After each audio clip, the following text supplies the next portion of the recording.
People, Deluded, I'm back again. Thank you very much for checking back in. Monday morning, I know it's all doom and gloom. None of us want to go to work and all of these things, but sadly we've got to. So, at worst, let's cheer ourselves up speaking about football as much as you can supporting Arsenal because it's a bit of a slow burner in regards to transfers. Ironically, we'll get onto some of the news in a bit, but shout out to Martinelli, Gabriel Martinelli, but past that, there's not really anything to be inspired by and things like that.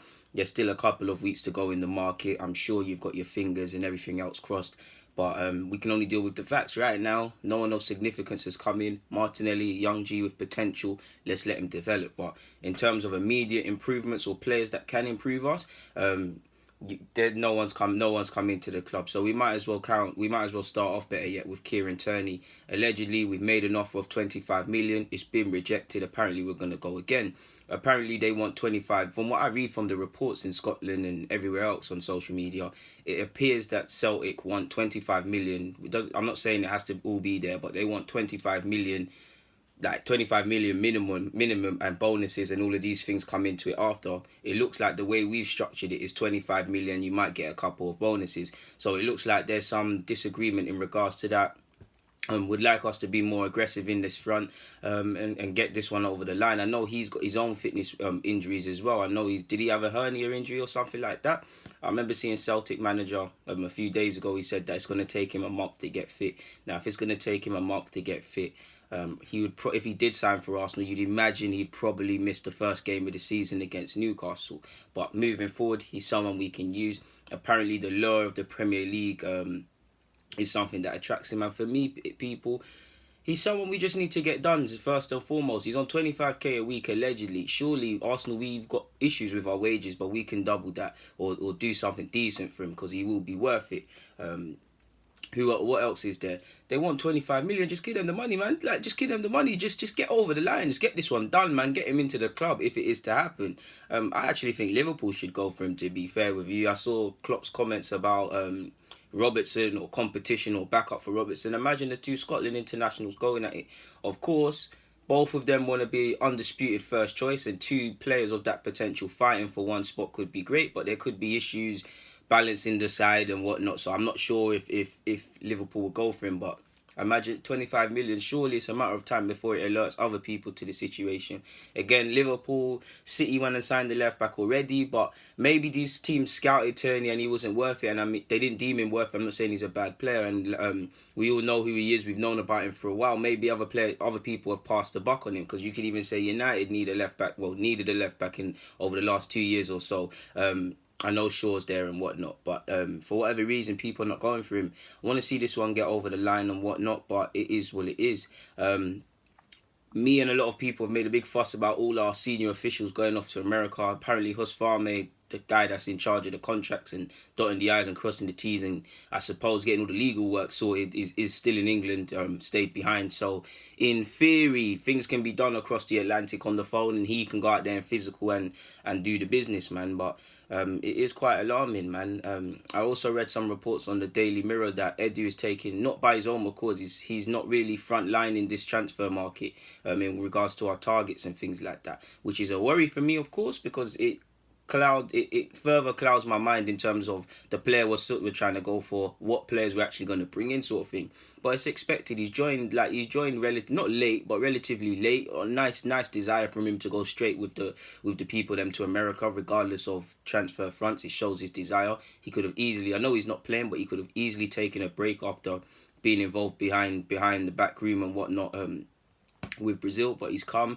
And hopefully in a couple of years we see the benefits. But right now, I don't know what we're trying to do in the market. Again, I'll give credit to the club because I'm not working there. I don't know their plans. But it is quite alarming, man. Hopefully we get things done.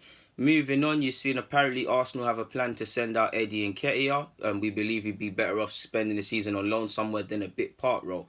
How true is that? I don't know, because I mean the man's just been promoted into the first team side and the first team setup. So I'm not too sure how valid these rumours are. But for me, he's got to look at trying to get 20 league games. I get it. If he wants to stay here and take over the mantelpiece of third choice striker that Welbs had, I get it. Go and do it. You and Tyrese John Jules fight it out for that, innit?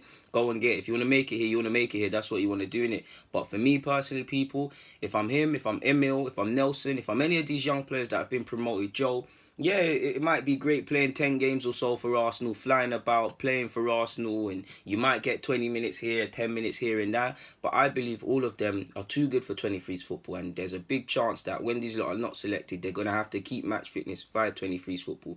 Personally, I believe they've got to be looking at getting 20 games minimum. I think, Eddie, the only way to develop is if you're going out there and playing for a team where you have a chance of playing 20 games, playing week in, week out in the Championship. Do you get it? Because for all his potential, we don't know how, he doesn't know how good he is in the Premier League or the Championship or it just men's football. I'm not saying don't believe in yourself. Clearly he believes in his abilities, but you don't know what you're going to get. And there's only so much theoretical knowledge you can get from training with Lacazette, Aubameyang, Emre and Arsenal without going out there playing the senior game and things. If he was to play, earn his shirt and play all of these games, then great. And I mean, in theory, there's enough games to kind of develop of sorts. The FA Cup to come in the new year, depending on how far we go in the Carling. You'd imagine the group stages of the Europa League, these young players will get some minutes. Maybe the Premier League. But for me, these are handfuls, really and truly. There's game time, people, but this is all a big ifs and ahs. There's no guarantees in football, but he needs to go somewhere where he can play 20 league games minimum. That's the only way he's going to return a different player or really be able to self-critique himself and say, oh, listen, this is the level I'm at, this is the level I aspire to be.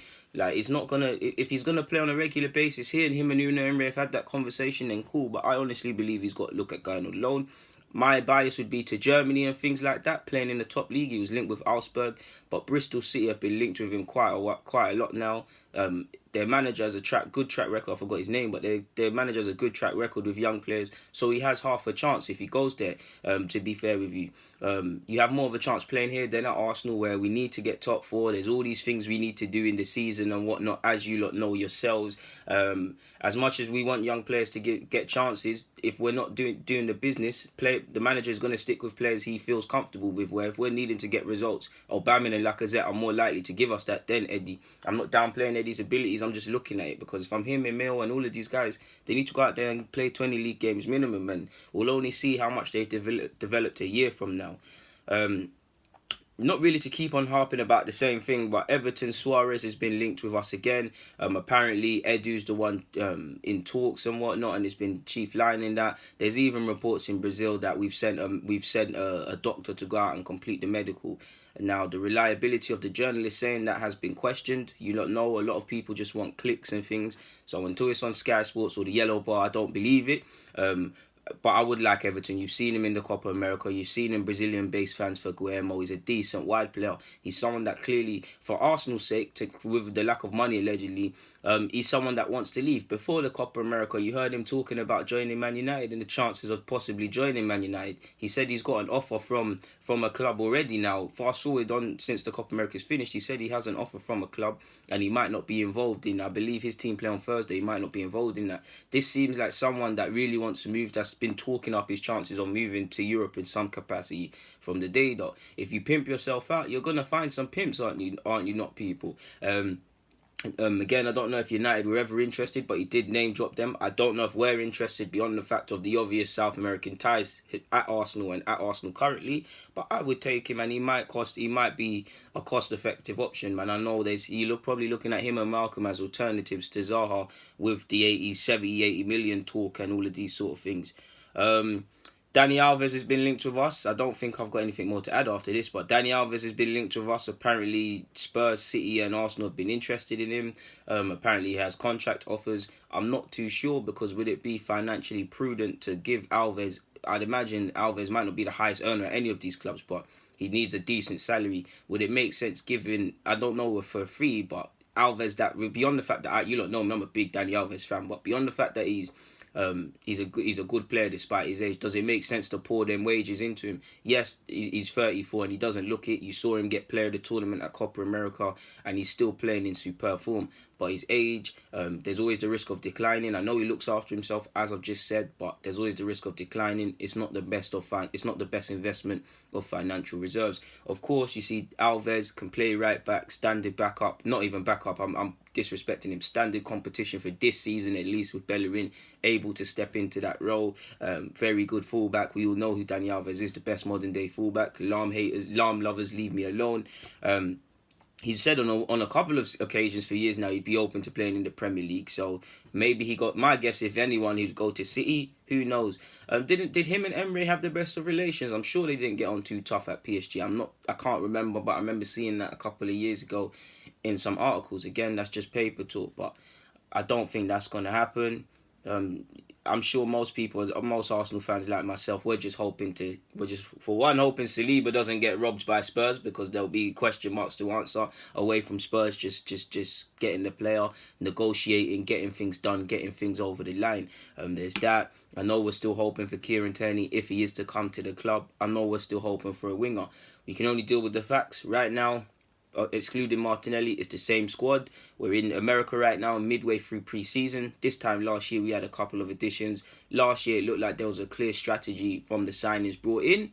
Whether that had a lot to do with Nketiah and whatnot, I don't know. But right now, it doesn't look like there's a strategy. If the club know like I said at the beginning of this vid, I don't know. I don't work for the club. The club might have a strategy. They might have targets and plan Bs and things, and that's a reason we're seeing the silence. I don't know what man are doing behind the scenes. I don't know what they've planned behind the scenes, so I'll cut them that courtesy. But as an honest football fan, I'm seeing business done last year in a clear strategy, and I'm seeing nothing here. Maybe that's a lot to do with Nketiah. I'm not too sure. Ironically, you've seen some reports in The Sun, I believe, with Nketiah and Emery, how they disagreed over the Suarez signing. I mean, Suarez was a failure at Arsenal. He wasn't fully fit. If Emery did want him, it begs the question, why did he really want him? Because there was even talk of attitude issues, which were quickly squashed. But why did he want him versus giving young players chances or going for other targets and whatnot? We'll never know these sort of things, but it is what it is.